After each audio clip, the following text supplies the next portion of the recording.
Ladies and gentlemen, a shower of big blood power is about to send a shockwave through the Buckeye State. It's the Steel Valley 75, and we are green at Sharon.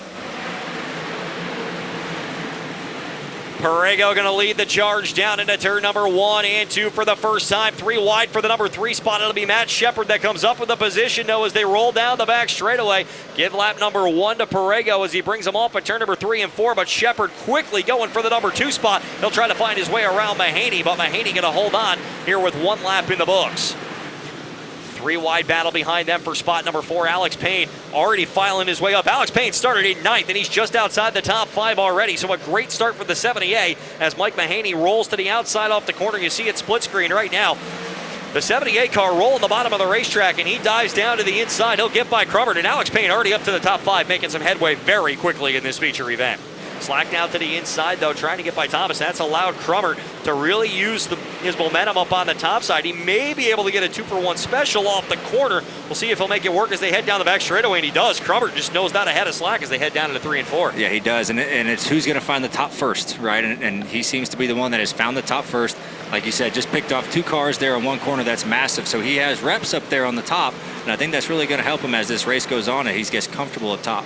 Perego is keeping it locked on the bottom, but Shepard, you have that advantage in that number 2 spot of knowing where to go, and Shepard working the top of the racetrack. He's going to try to go around Shea off turn number 2 and clear him and set his sights on Perego, and it's going to mimic the battle we saw in the heat race, but Crummert has gotten by Mahaney. So's Dalton Slack. They're continuing their battle, and they just left the 35 behind him off the corner. Yeah, Dalton Slack is not giving up on the bottom. He's planted it down there, and honestly, he's making it work really, really well. So he's just inching in ever so slightly. He's kind of moved up a lane, which I think has been good. It looks at the drive that he gets off of turn 2 right there. He's able to clear that 29 car back for the 3rd place spot as they try to close in on the top 2. But meanwhile, Garrett Crummert, we'll see if he can close in. He's got a ways to go, about 2 seconds back, make that Dalton Slack now, but they're starting to close the gap a little bit. But now Shepard goes underneath Perego off turn number 2. Those two still battling it out, as the 4 car going to try to use the 15 as a pick. We'll see if Shepard can dive underneath him off the corner. And Perego knows he's there now, right? He's showed him his nose a couple times, so he knows the race is on, right? He's kind of been in lap traffic. He's kind of been cruising a little bit. Now he knows Matt Shepard is right there, so he knows that the battle is there, and he has to really make quick work of this lap traffic. Payne and Mahaney now side by side, and Alex Payne's starting to click him off as well. He's back into the top 5. He'll take the number 4 spot from Mahaney and try to set his sights as they come down the front straightaway. He's got Dalton Slack right in front of him. Here's Rudolph. He's going to dive underneath Williamson down the backstretch, looking for the number 6 spot as we go double box once again. Williamson up top, Rudolph on the bottom. Rudolph trying to make his way by as they come down the front straightaway. He'll take the number 6 spot away, and the battle of the drivers out of the Niagara region going to go to Rudolph as he's 1 spot out of a top 5 run after starting 13th here with 42 laps to go. Here's Shepard still trying to throw a swing at this one. We'll see if he has anything for him as they head down into turn number 3 and 4. Meanwhile, white flag going to come out on the speedway this time by This Is Your Barrett's. 1 lap to go. Shepard staying tight to the back bumper of the number 4 car as they work him off into turn number 1 and 2. Perego again hitting his marks as they head down the back straightaway. Shepard 1 last shot as they head down into turn number 3 and 4. Not going to chance as they roll off the corner. Checkered flag is out for the first time in 2025. Anthony Perego is going to go to victory lane as he wins the Steel Valley 75. He makes his way out, the winner of the Steel Valley 75 here at Sharon Speedway. Driver of the number 4 car, the Ant-Man, Anthony Perego.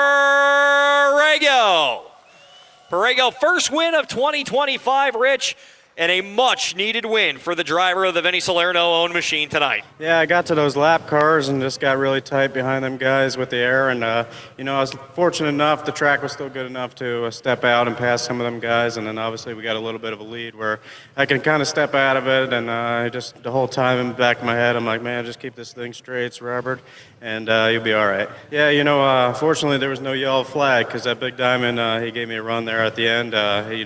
He could just work the outside where we couldn't, and thank God it stayed clean and green, and just proud of everyone. Thanks to Vinny. It's been a rough year for all of us. Obviously, Bob Henschel back home.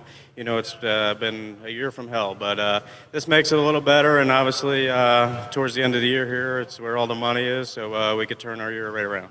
Yeah, for sure. We go to our home track, Middletown, and we kind of struggle there. Anywhere we seem to go, we just struggle. And today it turned around. Obviously, be second quick in time trials. It gets you up front. And, Matt was a little better than us there in the heat. He rolled by us, and, we went to work on this thing. And, the car was flawless there before the track rubber. It's really a shame that it did because the heat races were really good.